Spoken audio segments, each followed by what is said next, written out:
Монгол Улсын хурлын дарга энх болдод Монгол Улсын хурлын гишүүн Сангийн сайд Эрдэнэт Монгол Улсын нэгдсэн төсвийн 2016 оны төсвийн хүрээний мэдэгдэл 2017-оос 2018 оны төсвийн төсөөлийн тухай хуулийн төсөл болон Монгол Улсын эдийн засаг нийгмийг 2016 онд хөгжүүлэх үндсэн чиглэл батлах тухай Улсын хурлын тогтоолын төслүүдийг өнөөдөр өргөн барьлаа. Засгийн газрын 2016-аас 2018 оны өрийн удирдлагын стратегийн баримт бичиг нь төсвөөс эргэн төлөгдөх нөхцөлтэй засгийн газар, орон нутгийн өр, засгийн газрын өрийн баталгаа тэдгээрийг удирдах, зохицуулах үйл ажиллагааг хамарах юм а.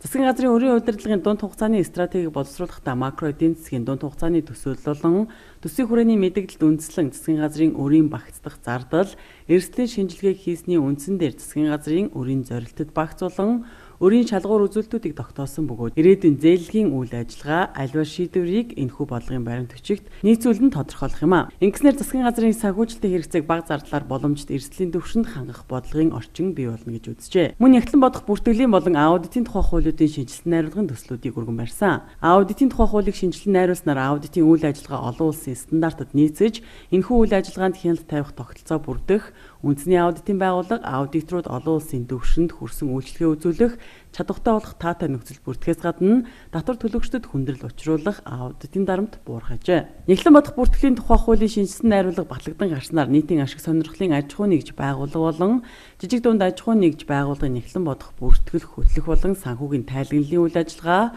олон улсын стандартад нийцэх юм а. Энэхүү хуулийн төсөл батлагдсан гарснаар Монгол улсын нийгэм эдийн засагт ямар нэгэн сөрөг үр дагавар үүсэхгүй гэж үзжээ.